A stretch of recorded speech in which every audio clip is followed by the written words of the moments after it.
Imagine acordar no meio da noite com um clarão vermelho no céu, o cheiro de fumaça sufocando o ar e gritos desesperados ecoando pelas ruas. Foi isso que aconteceu em Roma, no ano 64 d.C., quando um incêndio de proporções catastróficas consumiu grande parte da cidade. O fogo avançava de forma incontrolável, destruindo casas, templos e monumentos históricos, enquanto a população fugia em desespero. As ruas estreitas e a arquitetura predominantemente de madeira contribuíram para a rápida propagação das chamas. Para entender se Nero teria ou não motivos para incendiar Roma, é essencial conhecer o imperador. Nero Cláudio César Augusto Germânico nasceu em 37 d.C. e assumiu o trono em 54 d.C., aos 16 anos, após a morte do imperador Cláudio. Inicialmente, seu governo foi bem visto, pois contava com a orientação de sua mãe, Agripina, e de conselheiros influentes, como o filósofo Sêneca.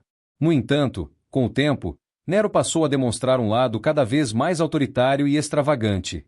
Seu amor pelas artes era notório.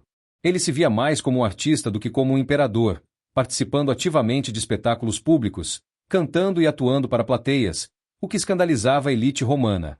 Esse comportamento fez com que ele fosse alvo de críticas e desconfiança por parte do Senado e das classes mais tradicionais. Ele também se envolveu em diversos escândalos, incluindo o assassinato de sua própria mãe, Agripina, que, segundo relatos históricos, tentou controlar seu governo de maneira excessiva. Na noite de 18 para 19 de julho de 64 d.C., o incêndio teve início. Inicialmente, pensou-se que seria um foco isolado, mas rapidamente a situação saiu de controle. O fogo durou 6 dias, com alguns registros indicando que em determinados momentos parecia ter sido contido, apenas para reacender em novas áreas, o que levantou suspeitas de que havia sido provocado. O impacto foi devastador. Das 14 regiões de Roma, 10 foram atingidas e 3 completamente destruídas. Entre os edifícios consumidos estavam templos históricos, mercados e residências da população mais pobre. Muitos romanos acreditavam que soldados e agentes do governo impediam a extinção do incêndio, reforçando a teoria de que havia interesses políticos por trás do desastre. O mito mais famoso sobre o incêndio é que Nero teria assistido impassível, tocando lira e recitando versos sobre a destruição de Troia. Mas o que há de verdade nisso? Tácito, um dos historiadores da época, afirma que Nero estava em sua residência de verão em Antio quando o fogo começou e retornou a Roma assim que soube do desastre. Outros relatos indicam que, ao chegar à cidade, ele ajudou nas operações de socorro, abrindo seus jardins para os desabrigados e ordenando a distribuição de alimentos. Ainda assim, a imagem do imperador indiferente e até mesmo satisfeito com o incêndio persistiu. O fato de ele ter demonstrado interesse em reconstruir Roma segundo seus próprios gostos arquitetônicos fortaleceu a crença de que o incêndio teria sido proposital. A suspeita de que Nero tenha ordenado o incêndio surgiu porque, logo após a destruição, ele iniciou a construção da Domus Aurea, um suntuoso palácio que ocupava uma grande área da cidade devastada. O novo projeto arquitetônico incluía jardins luxuosos, lagos artificiais e até uma estátua gigante dele próprio, reforçando a visão de que ele teria causado incêndio para transformar Roma em sua própria obra de arte. A elite romana, principalmente os senadores, não gostava de Nero. Ele era visto como um governante extravagante, que gastava os recursos do império em espetáculos e projetos megalomaníacos. Assim, qualquer ação sua era interpretada com desconfiança, e a reconstrução de Roma apenas reforçou a narrativa de que ele teria causado o incêndio. Para aliviar as suspeitas sobre si, Nero encontrou um grupo para culpar: os cristãos. Na época, o cristianismo ainda era uma religião pouco compreendida, com seguidores vistos como subversivos que se recusavam a adorar os deuses romanos. Aproveitando-se disso, Nero ordenou uma perseguição brutal. Muitos cristãos foram presos, torturados e mortos de formas terríveis. Alguns foram queimados vivos, outros crucificados ou jogados às feras nas arenas. Essa perseguição se tornou um dos marcos da relação conflituosa entre Roma e o cristianismo e ajudou a consolidar o sentimento de martírio entre os cristãos, algo que seria fundamental para a disseminação da religião nos séculos seguintes.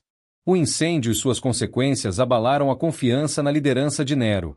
A cidade levou anos para ser reconstruída, e os altos impostos cobrados para financiar as obras geraram ainda mais revolta.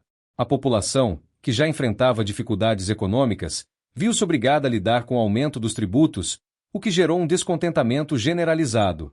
Além disso, a perda de patrimônios históricos e culturais fez com que a identidade de Roma fosse profundamente afetada. Enquanto algumas melhorias estruturais foram implementadas na cidade, Como ruas mais largas e construções em pedra para prevenir novos incêndios, o impacto social foi devastador. O sentimento de insegurança aumentou, e muitas famílias que perderam suas casas jamais conseguiram se recuperar completamente. O comércio também sofreu grandes danos, afetando a economia da capital do império. As tentativas de Nero de se redimir aos olhos do povo, incluindo festas e distribuições de comida, não foram suficientes para restaurar sua popularidade. Com a oposição aumentando, começaram a surgir conspirações para removê-lo do trono. O Senado, que já o via com desconfiança, começou a considerar alternativas para substituí-lo. Líderes militares e governadores de províncias romanas começaram a questionar a autoridade de Nero, e movimentos de resistência foram se formando em diversas partes do império. Esse descontentamento não ficou restrito à aristocracia. Setores do próprio exército começaram a perder a lealdade ao imperador, vendo nele um governante cada vez mais isolado e desconectado da realidade do povo romano. Em 68 d.C., várias revoltas eclodiram no império. Governadores de províncias como Galba e Vitélio começaram a desafiar abertamente a autoridade de Nero, reunindo tropas para enfrentá-lo. O exército e o Senado finalmente voltaram-se contra ele, declarando-o inimigo público. Sem aliados e percebendo que sua situação era insustentável, Nero fugiu de Roma e se refugiou em uma vila afastada, pertencente a um de seus poucos amigos restantes. Nesse exílio forçado, ele entrou em desespero. Tentou entrar em contato com figuras influentes que pudessem ajudá-lo a recuperar o poder, mas recebeu apenas rejeições. Completamente abandonado, percebeu que sua única opção seria a morte. Enquanto soldados enviados pelo Senado se aproximavam para capturá-lo, Nero decidiu tirar a própria vida. Hesitante no último momento, precisou da ajuda de um servo para completar o ato. Suas últimas palavras, segundo os registros históricos, foram: "Que artista morre comigo." Sua morte marcou o fim da dinastia Júlio-Claudiana e deu início a um período caótico conhecido como o Ano dos Quatro Imperadores, onde Roma passou por sucessivas disputas pelo poder. Durante esse período de instabilidade, 4 imperadores foram proclamados em sequência rápida, com guerras civis e traições definindo o destino do império. Esse caos apenas reforçou a percepção de que Nero, apesar de suas falhas, havia sido uma figura central na manutenção da estabilidade política da época. Ainda hoje, a verdadeira causa do incêndio de Roma permanece um mistério. Muitos historiadores acreditam que foi um acidente, algo comum em uma cidade com construções inflamáveis, ruas estreitas e grande movimentação de pessoas. Outras teorias sugerem que facções políticas rivais podem ter iniciado o incêndio para desacreditar Nero, aproveitando-se do desastre para enfraquecer sua posição. Essa possibilidade se fortalece ao considerar que muitos dos relatos históricos foram escritos por opositores do imperador, como Tácito e Suetônio, que poderiam ter exagerado ou distorcido os eventos. A propaganda política e a impopularidade de Nero contribuíram para que a culpa recaísse sobre ele. As descrições de um imperador indiferente e extravagante ajudaram a consolidar a narrativa de que ele teria provocado o incêndio para seus próprios fins. Porém, evidências concretas são escassas, e muitos historiadores modernos sugerem que Nero pode ter sido mais uma vítima da tragédia do que seu arquiteto. Independentemente da verdade, o grande incêndio de Roma se tornou um dos episódios mais emblemáticos da antiguidade. Ele é um exemplo clássico de como o poder, a propaganda e as disputas políticas podem moldar a imagem de um governante para a posteridade. A destruição da cidade e as consequências políticas que se seguiram moldaram o destino do império e influenciaram diretamente a maneira como Nero foi lembrado nos séculos seguintes. Mesmo após sua morte, sua figura continuou a ser discutida e reinterpretada, tornando-se um dos imperadores mais controversos da história de Roma.